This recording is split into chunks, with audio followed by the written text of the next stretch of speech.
2018년 봄 하노이의 작은 카페에서 그녀를 만났습니다. 맑은 눈, 어설픈 한국어, 그리고 90일 동안 쌓인 추억. 하지만 5년이 지난 어느 날 모든 것이 흔적도 없이 사라졌습니다. 왜? 그녀는 어디로 갔을까? 그 진실을 찾는 여정이 시작됩니다. 이 이야기가 궁금하다면 구독과 좋아요 꼭 눌러주세요. 2018년 3월 15일 인천공항에서 하노이행 비행기에 올랐습니다. 저는 김영호, 당시 나이 58. 한국에서 30년 넘게 건설 현장에서 일하다 정년을 맞았습니다. 평생을 시멘트 먼지와 함께 살았죠. 아내는 10년 전 암으로 세상을 떠났고 아들 상우와 딸 은지는 각자의 가정을 꾸려 독립했습니다. 정년 후 처음 맞는 봄, 저는 처음으로 해외여행을 결심했어요. 친구가 추천한 베트남 하노이였습니다. 영호야, 하노이 가봐. 거기 좋더라. 물가도 싸고 사람들도 친절해.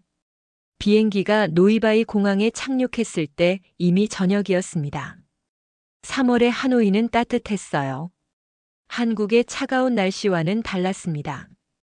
호텔은 구시가지에 있는 작은 게스트하우스였어요. 일주일 숙박비가 한국 하루 숙박비보다 쌌습니다. 방은 작았지만 깨끗했어요. 다음 날 아침 저는 산책을 나갔습니다. 좁은 골목길을 걷는데 오토바이들이 끊임없이 지나갔어요. 사람들은 바빠 보였지만 웃고 있었습니다. 호안기엠 호수 근처에 작은 카페가 있었어요. 하노이 모닝이라는 간판이 달려 있었습니다. 그냥 들어갔죠. 카페 안은 아늑했어요. 베트남 전통 음악이 은은하게 흐르고 벽에는 오래된 하노이 사진들이 걸려 있었습니다. 신짜오. 한 여자가 인사했습니다. 그녀였습니다. 푸엉. 45이라고는 믿기지 않을 만큼 깨끗한 피부와 맑은 눈을 가진 여자였어요. 긴 검은 머리를 뒤로 묶었고 전통 아오자이를 입고 있었습니다. 커피 한 잔 주세요. 저는 어색하게 말했습니다. 한국 사람이세요? 그녀가 어설픈 한국어로 물었습니다. 네, 어떻게 알았어요? 발음으로 알았어요. 저도 한국어 조금 공부했어요. 그녀는 웃으며 커피를 내려주었어요. 베트남 전통 방식으로 천천히 내리는 커피였습니다. 이름이 뭐예요? 제가 물었습니다. 푸엉이에요. 당신은요? 김영호입니다. 영호라고 불러주세요. 영호. 어려운 이름이네요. 그녀가 웃었습니다. 우리는 그렇게 처음 대화를 시작했어요. 커피를 마시며 저는 그녀에게 제 이야기를 했습니다. 한국에서 건설 일을 했다는 것, 정년을 맞아 처음 여행 왔다는 것. 차가운 날씨에 고생 많으셨겠어요. 푸엉이 말했습니다. 괜찮아요. 일이 힘들긴 했지만 보람 있었어요. 가족은 있어요? 아내는 10년 전에 세상을 떠났고 아들 하나, 딸 하나 있어요. 둘 다 결혼해서 독립했어요. 외로우시겠어요? 좀 그래요. 그래서 여행 왔어요. 푸엉은 자신의 이야기도 들려줬어요. 남편과 일찍 사별했다고 했습니다. 교통사고였대요. 지금은 이 카페에서 일하며 혼자 살고 있다고 했습니다. 저도 외로워요. 혼자 사는 거 쉽지 않죠. 우리는 공감했어요. 둘 다 배우자를 잃고 혼자 사는 사람들이었으니까. 그날 저는 카페에서 2시간을 보냈습니다. 푸엉과 이야기하다 보니 시간 가는 줄 몰랐어요. 내일도 오세요. 제가 맛있는 커피 만들어 드릴게요. 그럴게요. 다음 날 저는 다시 카페를 찾았습니다. 푸엉은 환하게 웃으며 맞아줬어요. 영호 씨, 기다렸어요. 정말요? 네. 한국어 연습하고 싶어요.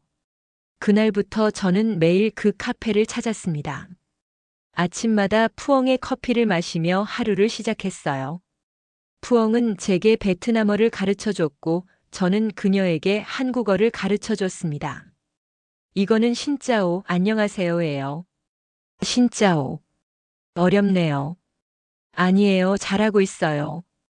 일주일이 지나자 푸엉이 제안했어요. 영호 씨, 하노이 구경시켜 드릴까요? 제가 아는 좋은 곳 많아요. 정말요? 그럼 부탁해요. 그날 오후 푸엉은 저를 호안끼엠 호수로 데려갔습니다. 호수는 고요했고 주변에는 노인들이 태극권을 하고 있었어요. 이 호수는 하노이의 심장이에요. 전설이 있어요. 푸엉은 거북이와 검에 대한 전설을 들려줬어요. 저는 그녀의 이야기를 들으며 호수를 걸었습니다. 영호 씨, 한국도 이렇게 예쁜 곳 많아요? 있죠. 나중에 한국 오면 보여드릴게요. 정말요? 저 한국 가보고 싶어요. 우리는 호수 주변 벤치에 앉아 이야기를 나눴어요. 해가 지고 있었습니다. 하노이의 석양은 아름다웠어요. 푸엉 씨 고마워요. 덕분에 하노이가 좋아졌어요. 저도 고마워요. 영호 씨 만나서 행복해요. 2주가 지났습니다. 저와 푸엉은 거의 매일 만났어요. 함께 골목길 음식점을 찾아다녔습니다. 이거 분짜예요. 베트남 전통 음식이에요. 드셔보세요. 푸엉이 권한 음식들은 다 맛있었어요. 쌀국수, 반미, 짜조. 저는 베트남 음식에 빠져들었습니다. 정말 맛있어요. 좋아하셨으면 좋겠어요. 어느 저녁 우리는 야시장에 갔습니다. 사람들이 많았어요. 푸엉은 제 손을 잡았습니다. 여기 사람 많아요. 잃어버리면 안 돼요. 그녀의 손은 따뜻했어요. 저는 가슴이 두근거렸습니다. 이런 감정은 오랜만이었어요. 한 달이 지났습니다. 저는 푸엉에게 고백했어요. 푸엉 씨, 당신이 좋아요. 푸엉은 잠시 놀란 표정을 지었습니다. 그리고 천천히 미소를 지었어요. 저도요, 영호 씨. 저도 당신이 좋아요. 우리는 그렇게 연인이 되었습니다. 58과 45의 늦은 사랑이었지만 설렜어요. 마치 20살처럼요. 푸엉은 저를 자신의 작은 집으로 초대했어요. 구시가지의 좁은 골목 안에 있는 2층 집이었습니다. 여기가 제 집이에요. 작지만 편해요. 집안은 소박했지만 깨끗했어요. 거실에는 전통 자수 작품들이 걸려 있었습니다. 이거 다 당신이 만든 거예요? 네, 취미로 하고 있어요. 어머니가 가르쳐 주셨어요. 자수 작품들은 정말 아름다웠어요. 베트남의 풍경, 꽃, 전통 의상을 입은 여인들. 정말 멋져요. 영호 씨 가실 때 하나 선물할게요. 푸엉은 제게 차를 내려줬어요. 연꽃차였습니다. 베트남에서는 연꽃이 특별해요. 순수함을 상징해요. 우리의 사랑처럼요? 네, 우리의 사랑처럼요. 우리는 차를 마시며 이야기를 나눴습니다. 과거, 현재, 미래에 대해서요. 영호 씨, 한국 돌아가면 어떻게 해요? 다시 올게요. 자주 올게요. 약속해요. 약속해요. 3개월이 지났습니다. 제 체류 기간이 끝나가고 있었어요. 마지막 날 푸엉과 저는 호안끼엠 호수를 다시 찾았습니다. 우리가 처음 함께 걸었던 곳이었죠. 영호 씨, 저 슬퍼요. 나도요. 하지만 곧 다시 올게요. 정말요? 정말이에요. 당신 없이는 못 살 것 같아요. 푸엉은 제 손을 꼭 잡았어요. 눈물을 흘리고 있었습니다. 꼭 다시 와주세요. 약속해요. 약속해요. 꼭 올게요. 저는 푸엉을 안았습니다. 그녀의 어깨가 떨리고 있었어요. 푸엉아, 사랑해요. 저도 사랑해요, 영호 씨. 공항으로 가는 길 저는 계속 뒤돌아봤어요. 푸엉이 손을 흔들고 있었습니다. 비행기 안에서 저는 생각했습니다. 이게 사랑이구나. 58에 다시 느끼는 사랑이구나. 창밖으로 하노이가 멀어지고 있었어요.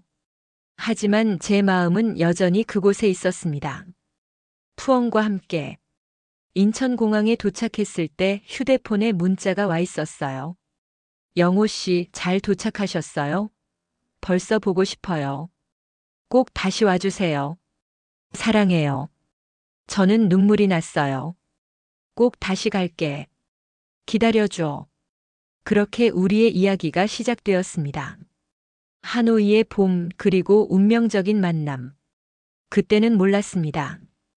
이 사랑이 얼마나 큰 시련을 겪게 될지, 그리고 5년 후 얼마나 비극적으로 끝날지. 하지만 그 순간만큼은 우리는 정말 행복했습니다. 한국에 돌아온 후 저는 매일 아침 푸엉의 문자로 하루를 시작했습니다. 쌍하세요, 영호 씨. 오늘도 좋은 하루 되세요. 푸엉의 어설픈 한국어가 귀여웠어요. 안녕하세요를 쌍하세요라고 적는 그녀였죠. 저도 매일 답장을 보냈습니다. 신짜오 푸엉. 나도 좋은 하루 보내. 제 베트남어도 서툴렀지만 푸엉은 항상 칭찬해줬어요. 영호 씨 베트남어 많이 좋아졌어요. 매일 밤 10시 우리는 화상 통화를 했습니다. 시차가 2시간이라 푸엉은 밤 8시, 저는 밤 10시였어요. 영호 씨, 보고 싶어요. 나도 보고 싶어. 오늘 하루 어땠어? 푸엉은 카페에서 있었던 일들을 이야기해줬어요. 어떤 손님이 왔는지, 무슨 음식을 만들었는지, 날씨가 어땠는지. 저도 제 하루를 들려줬습니다. 아들네 집에 다녀온 이야기, 친구들과 만난 이야기, 동네 산책한 이야기. 영호 씨, 오늘 날씨 추웠어요? 응, 좀 추웠어. 거기는? 여기는 따뜻해요. 영호 씨 오면 따뜻한 곳 보여드릴게요. 우리는 화상통화로 언어 공부도 했어요. 푸엉, 사랑해요는 베트남어로 뭐예요? 아인엠이에요. 아인엠 따라 해봐요. 아인엠. 잘했어요. 영호 씨 발음 좋아요. 아인엠 푸엉. 저도요. 사랑해요, 영호 씨. 3개월 후인 2018년 6월 저는 다시 하노이로 갔습니다. 공항에서 푸엉이 기다리고 있었어요. 빨간 아우자이를 입고 연꽃을 들고 있었습니다. 영호 씨. 푸엉이 달려와 저를 안았어요. 공항에서 많은 사람이 우리를 봤지만 신경 쓰지 않았습니다. 보고 싶었어요. 정말 보고 싶었어요. 나도요. 매일 당신 생각했어요. 그날 저녁 푸엉은 특별한 저녁을 준비했어요. 베트남 전통 음식들이었습니다. 영호 씨 좋아할 거예요. 제가 직접 만들었어요. 음식은 정말 맛있었어요. 푸엉의 정성이 느껴졌습니다. 푸엉, 당신 요리 실력이 대단해요. 영호 씨가 좋아하니까 더 맛있어요. 식사 후 푸엉이 작은 상자를 꺼냈어요. 영호 씨 선물이에요. 상자를 열어보니 손수건이 들어있었습니다. 푸엉이 직접 수놓은 것이었어요. 연꽃과 학이 수놓아져 있었습니다. 이거, 당신이 만든 거예요? 네. 3개월 동안 만들었어요. 연꽃은 순수한 사랑, 학은 영원함을 의미해요. 저는 감동했어요. 눈물이 났습니다. 고마워요, 푸엉. 정말 고마워요. 영호 씨가 행복하면 저도 행복해요. 한 달 동안 머물면서 우리는 하노이 곳곳을 다녔습니다. 하롱베이도 가고 사파도 갔어요. 하롱베이의 석양은 잊을 수 없습니다.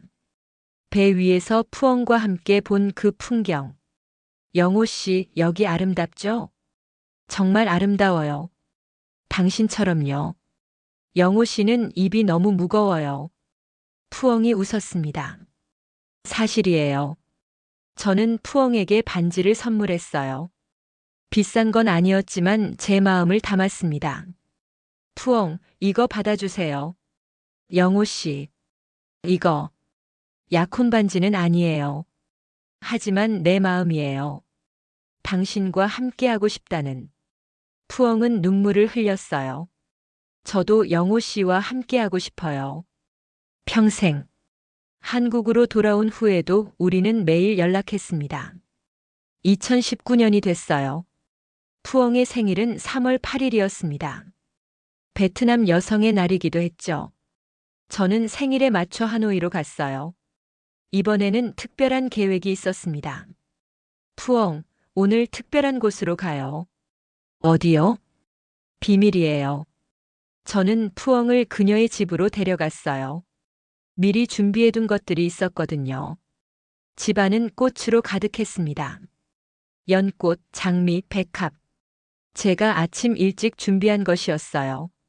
영호 씨, 이게 다 뭐예요? 당신 생일 선물이에요. 거실 테이블에는 케이크도 있었습니다. 베트남 스타일의 과일 케이크였어요. 생일 축하해요, 푸엉. 푸엉은 울었습니다. 기쁨의 눈물이었어요. 영호 씨, 고마워요. 제 평생 최고의 생일이에요. 아직 끝이 아니에요.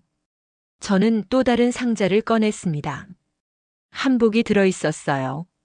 이건 한국 전통 옷이에요. 당신이 입으면 예쁠 것 같아서요.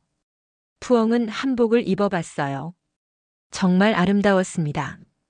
어때요? 완벽해요. 정말 아름다워요. 그날 저녁 저는 푸엉의 가족을 만났습니다. 푸엉의 어머니 란, 아버지 둥, 그리고 동생 민. 처음에는 긴장됐어요. 외국인이고 나이도 많으니까요. 하지만 가족들은 따뜻하게 맞아줬습니다. 어서 오세요. 우리 딸 잘 부탁합니다. 어머니가 서툰 한국어로 말했습니다. 제가 더 잘 부탁드립니다. 아버지는 과묵한 분이었어요.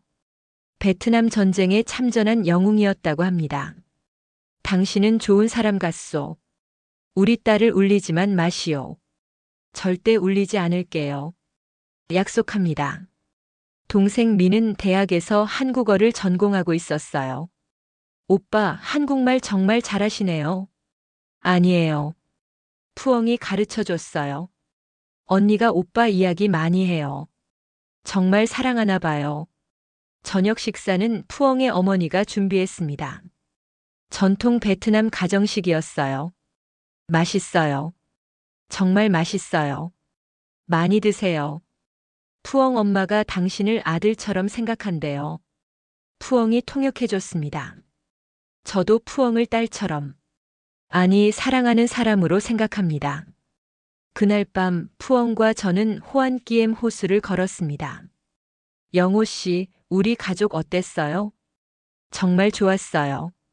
따뜻한 가족이에요. 다들 영호 씨 좋아해요. 특히 엄마가 정말 좋아하세요. 나도 어머니가 좋아요. 푸엉을 닮아서 따뜻하시더라고요. 영호 씨. 응? 우리 언젠가 결혼할 수 있을까요? 저는 잠시 멈칫했습니다. 결혼. 생각해 본 적 있었지만 쉽지 않았어요.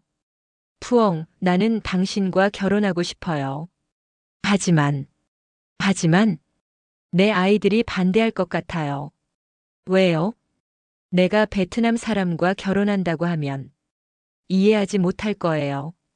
푸엉은 슬픈 표정을 지었습니다. 괜찮아요, 영호 씨. 천천히 생각해요. 저는 기다릴 수 있어요. 2019년부터 2021년까지 저는 1년에 4번 하노이를 방문했습니다. 봄, 여름, 가을, 겨울. 계절마다 한 번씩이었어요. 푸엉도 한 번 한국에 왔습니다. 2020년 가을이었어요. 저는 푸엉에게 한국을 보여줬습니다. 서울의 고궁, 남산타워, 명동. 영호 씨, 한국 정말 아름다워요. 당신이 함께 있어서 더 아름다워요. 하지만 아이들에게는 소개하지 못했습니다. 용기가 나지 않았어요. 영호 씨, 아들하고 딸은 언제 만날 수 있어요? 조금만 더 기다려줘요. 제가 준비하고 있어요. 푸엉은 실망했지만 이해한다고 했습니다. 괜찮아요. 영호 씨를 믿어요. 3년 동안 저는 푸엉에게 매달 생활비를 보내려고 했습니다. 하지만 푸엉은 항상 거절했어요. 영호 씨, 저는 돈이 필요 없어요. 하지만 카페 일만으로는 힘들잖아요. 괜찮아요. 저는 당신의 돈이 아니라 당신을 사랑해요. 오히려 푸엉이 저를 위해 선물을 사곤 했습니다. 자수작품을 팔아서 번 돈으로요. 영호 씨, 이거 드세요. 베트남 전통차예요. 푸엉, 당신이 번 돈인데. 영호 씨가 행복하면 저도 행복해요. 2021년 겨울, 저는 푸엉에게 진지하게 물었습니다. 푸엉, 우리 한국에서 같이 살래요? 정말요? 네. 제가 아파트를 하나 더 구할게요. 거기서 같이 살아요. 푸엉은 한참 생각했습니다. 영호 씨, 저는 당신과 함께 살고 싶어요. 하지만, 영호 씨 아이들은요? 아직도 모르잖아요. 제가 말할게요. 이번에 꼭 말할게요. 하지만 저는 말하지 못했습니다. 아들 상우를 만났을 때 차마 말이 나오지 않았어요. 아버지, 요즘 어디 자주 가세요? 응, 그냥 여행 다녀. 베트남 자주 가신다면서요? 거기 날씨가 좋아서. 아버지, 혹시 거기서 누구 만나세요? 아니, 그냥 혼자 여행해. 저는 거짓말을 했습니다. 그게 더 쉬웠어요. 2022년이 됐습니다. 푸엉과의 사랑은 계속됐지만 저는 점점 불안해졌어요. 이대로 계속 숨길 수는 없어. 언젠가는 말해야 해. 2022년 봄 저는 결심했습니다. 푸엉, 이번에 한국 오면 내 아이들한테 소개할게. 정말요? 정말이에요. 더 이상 숨기고 싶지 않아요. 영호 씨, 고마워요. 하지만 그 약속을 지키지 못했습니다. 2022년 여름 제가 하노이에 가기 직전이었어요. 딸 은지가 찾아왔습니다. 아버지, 얘기 좀 해요. 왜? 무슨 일이야? 아버지, 베트남에서 여자 만나시죠? 제 심장이 멎는 것 같았습니다. 너, 어떻게? 오빠가 알아봤어요. 아버지 신용카드 사용 내역 보고. 은지야. 아버지, 제발 정신 차리세요. 그 여자가 뭔지 아세요? 은지야, 푸엉은 좋은 사람이야. 나를 진심으로. 진심? 아버지, 그 여자가 아버지 돈 노리는 거예요. 아니야. 푸엉은 그런 사람이 아니야. 우리는 그날 크게 싸웠습니다. 결국 저는 하노이에 가지 못했어요. 그리고 그때부터 모든 것이 틀어지기 시작했습니다. 푸엉에게 전화했지만 제대로 설명할 수 없었어요. 푸엉, 미안해. 이번에는 못 갈 것 같아. 왜요? 무슨 일 있어요? 아이들이 알았어. 알았다고요? 응. 그래서 좀 복잡해. 푸엉의 목소리가 떨렸습니다. 영호 씨, 우리 어떻게 해요? 조금만 기다려줘. 제가 해결할게. 하지만 해결할 수 없었습니다. 아이들은 완강히 반대했고 저는 그들과 푸엉 사이에서 갈팡질팡했어요. 그렇게 2022년이 지나갔습니다. 그리고 2023년 봄 모든 것이 끝났습니다. 2023년 3월 봄의 시작과 함께 모든 것이 무너졌습니다. 아침마다 어김없이 울리던 푸엉의 메시지가 그날따라 오지 않았습니다. 처음에는 대수롭지 않게 생각했죠. 그녀도 바쁠 수 있으니까요. 하지만 하루가 지나고 이틀이 지나도 아무 연락이 없었습니다. 전화를 걸어봤지만 통화 중 신호만 반복됐습니다. 카카오톡 메시지는 읽지 않은 채로 남아있었고 이메일도 답이 없었습니다. 가슴이 철렁 내려앉는 기분이었습니다. 일주일이 지나자 불안함이 공포로 바뀌었습니다. 혹시 사고라도 당한 건 아닐까? 병에 걸린 건 아닐까? 밤마다 잠을 이루지 못했습니다. 침대에 누워서도 천장만 바라보며 그녀를 떠올렸습니다. 더 이상 참을 수 없었습니다. 비행기 표를 예매하고 다음 날 아침 일찍 하노이로 향했습니다. 비행기 안에서도 초조함에 손을 떨었습니다. 창밖으로 보이는 구름 사이로 베트남 땅이 보이자 마음이 조급해졌습니다. 공항에서 택시를 타고 가장 먼저 그녀가 일하던 카페로 갔습니다. 익숙한 간판이 보였지만 안으로 들어서자 낯선 얼굴이 저를 맞았습니다. 20대 초반으로 보이는 젊은 여성이 웨이트리스로 일하고 있었습니다. 푸엉 씨 어디 갔어요? 제 어설픈 베트남어로 물었습니다. 푸엉? 모르는데요. 전 한 달 전부터 여기서 일해요. 주인에게 물어봤지만 그 역시 모호한 대답만 했습니다. 개인적인 사정으로 그만뒀어요. 연락처요? 죄송하지만 알려드릴 수 없습니다. 다음으로 그녀의 집을 찾아갔습니다. 하노이 구시가지 골목 안쪽 2층짜리 낡은 건물이었습니다. 계단을 올라가 문을 두드렸지만 아무 대답이 없었습니다. 1시간을 기다렸지만 아무도 나타나지 않았습니다. 이웃집 할머니에게 물어봤습니다. 푸엉네 가족 어디 갔어요? 글쎄요, 2주 전쯤 급하게 짐을 싸더니 어디론가 떠났어요. 친척집에 간다고 했던 것 같은데. 친척집이라니? 3년 동안 그녀는 친척 이야기를 한 적이 없었습니다. 뭔가 이상했습니다. 그녀의 동생이 다니는 대학교를 찾아갔습니다. 한국어학과 건물 앞에서 하루 종일 기다렸습니다. 오후 4시쯤 멀리서 익숙한 얼굴이 보였습니다. 푸엉의 동생 린이었습니다. 린. 제가 부르자 그녀의 얼굴이 창백해졌습니다. 아저씨. 왜 여기? 푸엉 어디 있어? 무슨 일이야? 린은 주변을 두리번거리더니 제 팔을 잡아 끌었습니다. 대학 뒤편 조용한 공원으로 저를 데려갔습니다. 벤치에 앉자 그녀는 한참을 침묵했습니다. 언니가 떠나라고 했어요.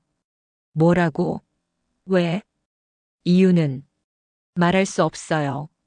하지만 언니는 진심으로 아저씨를 사랑했어요. 그건 믿어주세요. 린은 가방에서 하얀 봉투를 꺼냈습니다. 손때 묻은 봉투는 여러 번 접었다 펼쳤다 한 흔적이 있었습니다. 이거 언니가 남긴 거예요. 절대 보여주지 말라고 했지만 아저씨 얼굴을 보니 도저히 그냥 보낼 수가 없네요. 떨리는 손으로 봉투를 받았습니다. 린은 고개를 숙인 채 말했습니다. 미안해요, 아저씨. 저도 어쩔 수가 없었어요. 그녀는 일어나 뛰듯이 자리를 떠났습니다. 저는 벤치에 혼자 남아 봉투를 바라봤습니다. 한참을 망설이다 천천히 뜯었습니다. 익숙한 그녀의 필체였습니다. 한국어와 베트남어가 섞여 있었지만 그녀의 마음이 느껴졌습니다.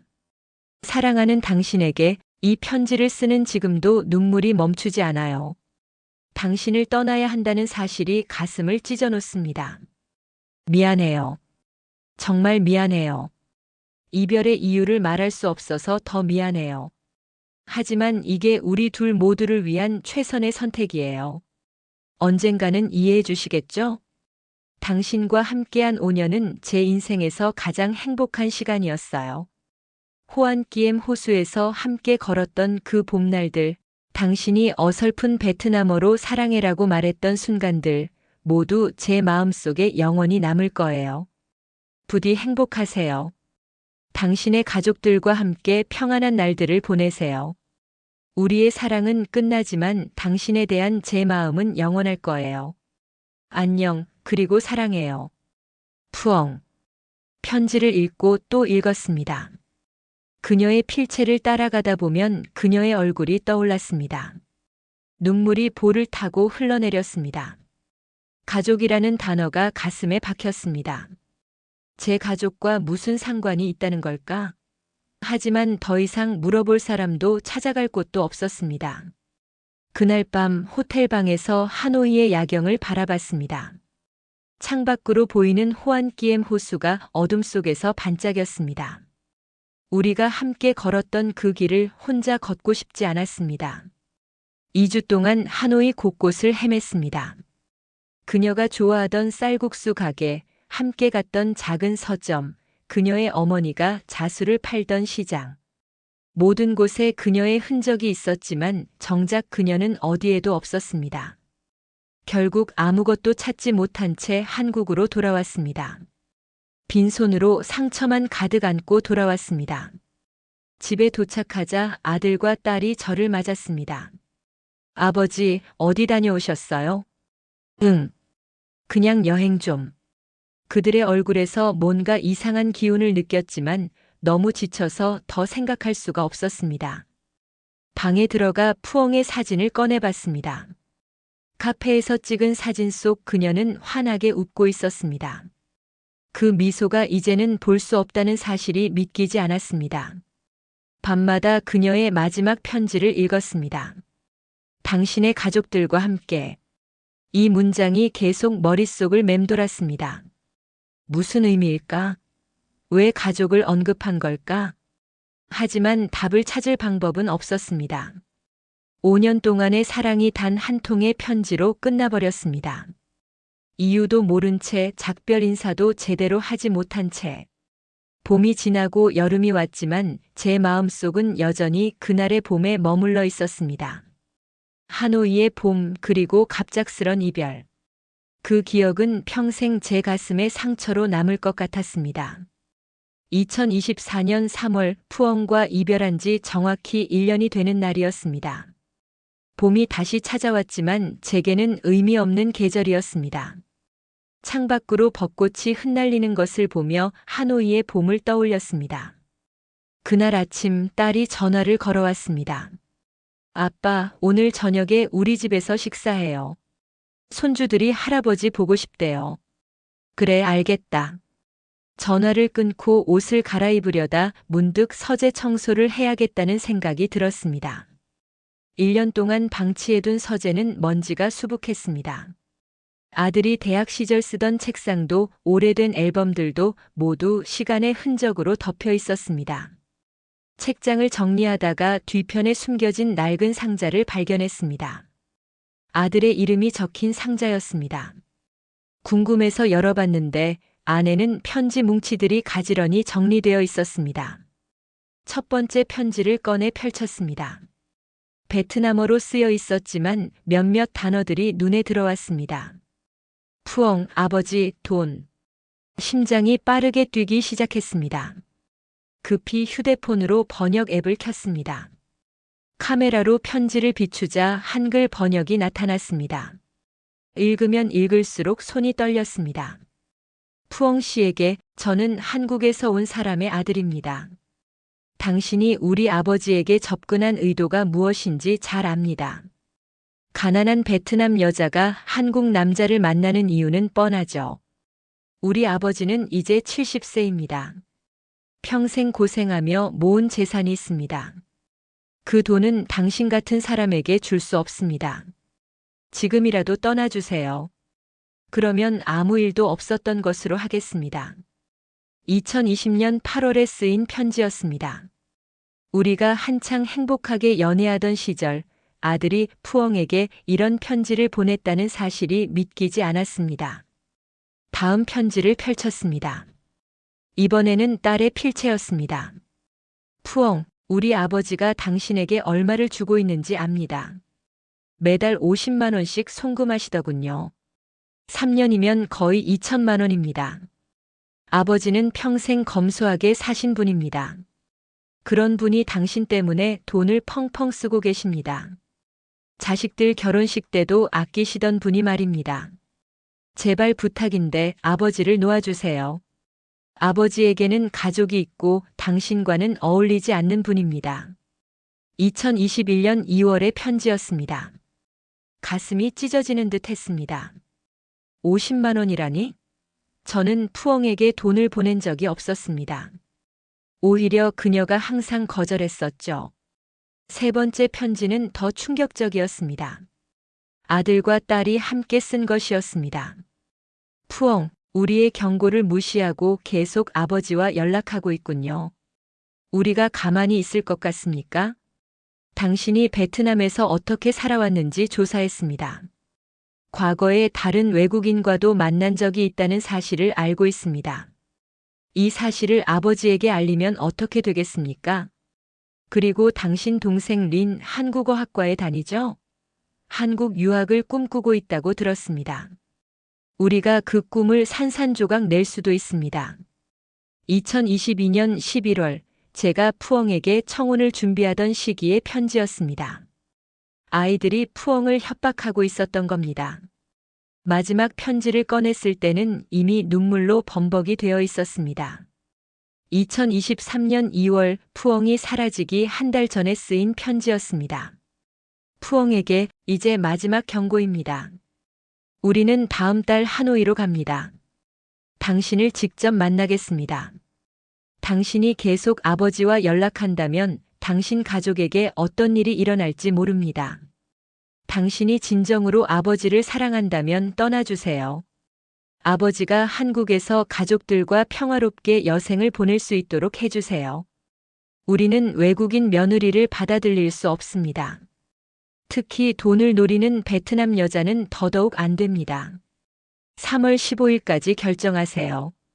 그때까지 아버지에게서 떠나지 않으면 우리가 직접 찾아가겠습니다.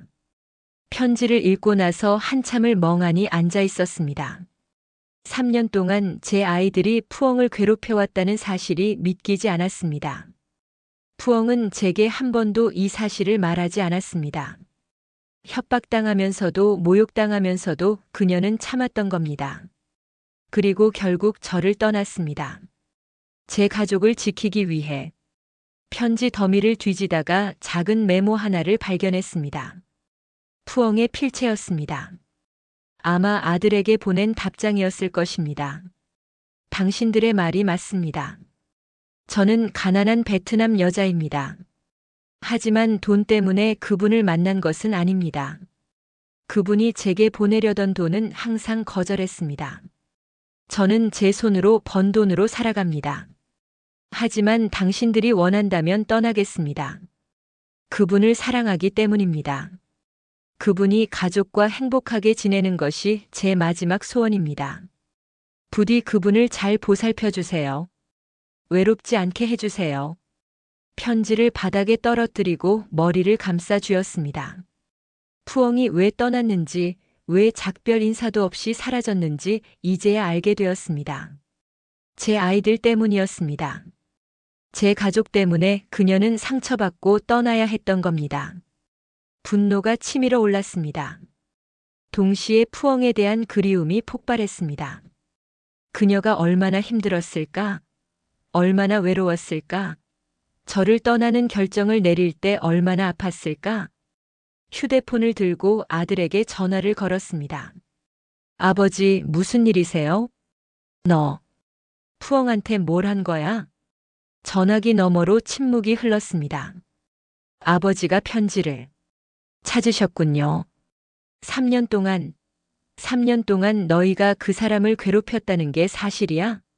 아버지, 저희는 아버지를 위해서. 누구를 위해서? 나를 위해서? 아니면 너희 자신들을 위해서? 목소리가 떨렸습니다. 70평생 자식들에게 화를 낸 적이 거의 없었는데 그날은 참을 수가 없었습니다. 아버지, 진정하세요. 그 여자는 돈을 노린 거였어요. 베트남 여자들이 다 그래요.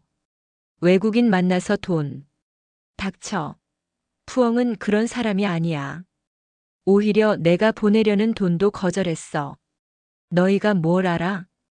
전화를 끊어버렸습니다. 딸에게도 전화를 걸었지만 받지 않았습니다. 아마 아들에게서 연락을 받았을 겁니다. 그날 저녁 딸의 집 식사 약속을 취소했습니다.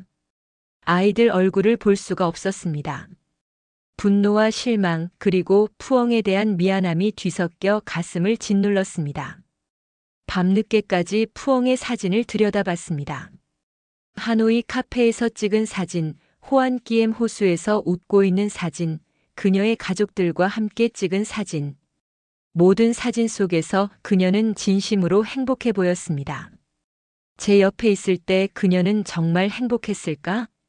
아니면 아이들의 협박 때문에 괴로워하면서도 저에게 웃어 보였던 걸까?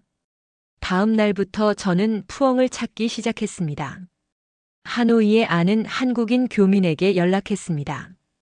그녀의 동생 린을 수소문했습니다. 하지만 1년이라는 시간은 모든 흔적을 지워버렸습니다. 리는 대학을 졸업하고 호치민으로 이사했다고 했습니다. 푸엉의 가족도 하노이를 떠났다는 소식뿐이었습니다. 그녀가 어디로 갔는지, 지금 무엇을 하는지 아무도 몰랐습니다. 한 달 동안 아들과 딸은 계속 연락을 시도했습니다. 문자로, 전화로 사과했습니다. 하지만 저는 답하지 않았습니다. 아직은 그들을 용서할 수 없었습니다. 4월 어느 날 딸이 집으로 찾아왔습니다. 현관문을 두드리는 소리에 문을 열자 눈물 흘리는 딸이 서 있었습니다. 아빠, 미안해요. 정말 미안해요. 저희가 잘못했어요. 하지만 진심으로 아빠를 걱정해서 그런 거였어요. 아빠가 외국 여자한테 속아서 재산을 잃을까봐. 재산? 내 재산은 내가 쓰고 싶은 대로 쓸 거야. 내가 상관할 일이 아니야. 아빠. 푸엉은 돈을 원한 적이 없어. 오히려 자기 돈으로 나한테 선물을 사줬어. 3년 동안 한 번도 돈을 요구한 적이 없었어. 그런 사람을 너희는 돈을 노리는 사람이라고 몰아붙였지. 딸은 아무 말도 하지 못하고 울기만 했습니다. 이제 그만 가라. 당분간 너희 얼굴 보고 싶지 않다. 문을 닫았습니다. 딸의 우는 소리가 문 밖에서 들렸지만 다시 문을 열지 않았습니다. 계절이 바뀌어 여름이 왔습니다. 아들과 딸과는 여전히 거리를 두고 있었습니다. 가끔 손주들 생각이 났지만 아직은 아이들을 마주할 자신이 없었습니다. 어느 날 동네 베트남 식당 앞을 지나가다 발걸음이 멈췄습니다. 쌀국수 냄새가 코끝을 스쳤습니다. 푸엉과 함께 먹던 그 맛이었습니다. 식당 안으로 들어갔습니다. 구석 자리에 앉아 쌀국수를 주문했습니다. 국물을 한 숟가락 떠먹자 눈물이 났습니다. 이 맛, 이 향기.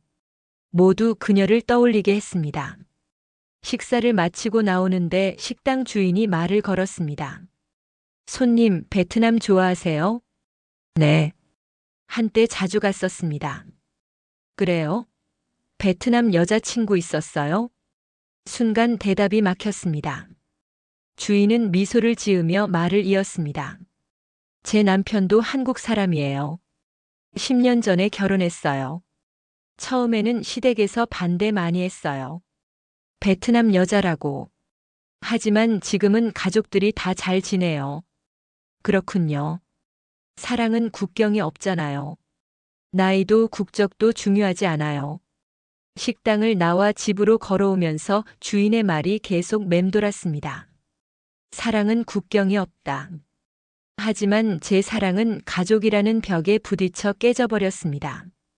집에 도착해 서재로 갔습니다. 푸엉이 만들어준 자수 작품이 벽에 걸려 있었습니다. 하노이의 호수와 연꽃을 수놓은 작품이었습니다. 그녀가 몇 달 동안 정성껏 만들어 제 생일 선물로 준 것이었습니다.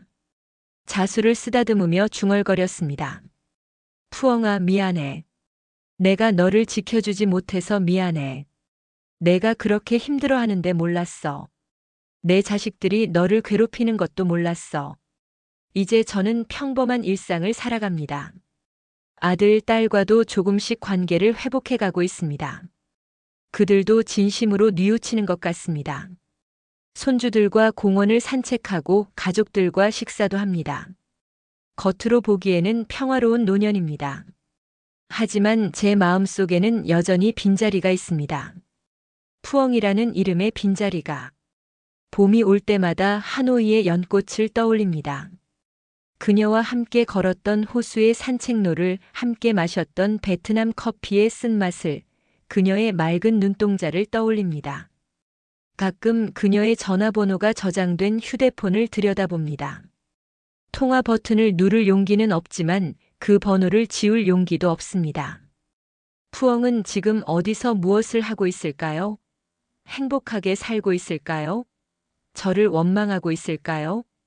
아니면 저처럼 그리워하고 있을까요? 이 질문들의 답은 영원히 알 수 없을 것 같습니다.